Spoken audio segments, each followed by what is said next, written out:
I have got to tell y'all, I am really both inspired and stoked, leading off from our video together yesterday, talking about, say, contrasting ourselves presently with the people who founded our nation.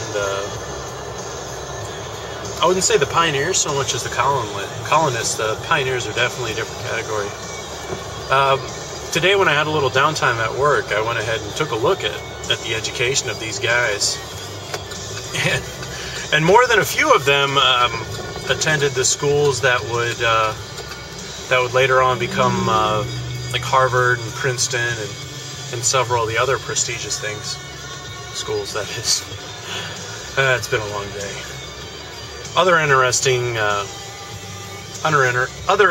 note about it was 30 out of 55 of the constitutional delegates were college graduates, which was a very high percentage back then.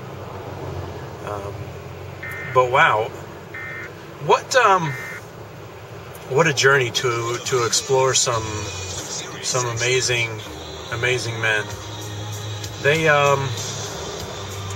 Their biggest primary education, from what I've checked, was the classical education, with the basis of Greek and Latin literature. You know, studying the original philosophers and just being able to translate it forward and back, multiple foreign perspectives.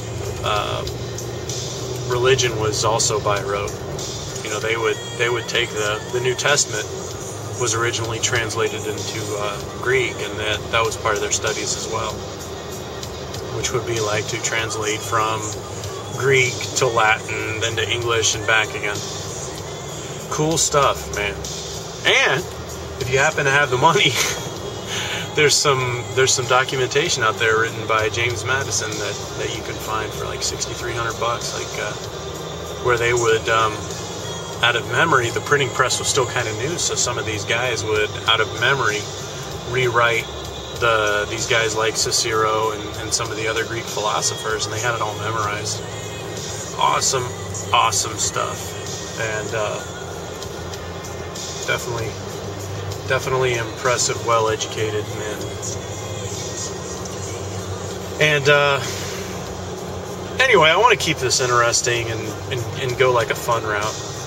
I kind of feel that the direction that we got in school, I don't really know what type of education y'all did. I had a public education myself, one of those famous public educations.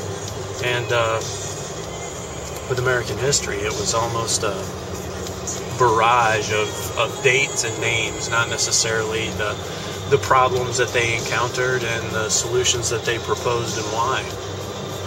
The reason why I feel that's interesting is because I feel quite a few of the problems that they had back then would be exactly the same problems that we have now, that we've worked towards this compounded solution instead of a root solution. But what I'd like to do here in the next few videos, maybe take a look at the Federalist papers, starting with the Federalist 10. And I look forward to learning together with y'all. Thanks.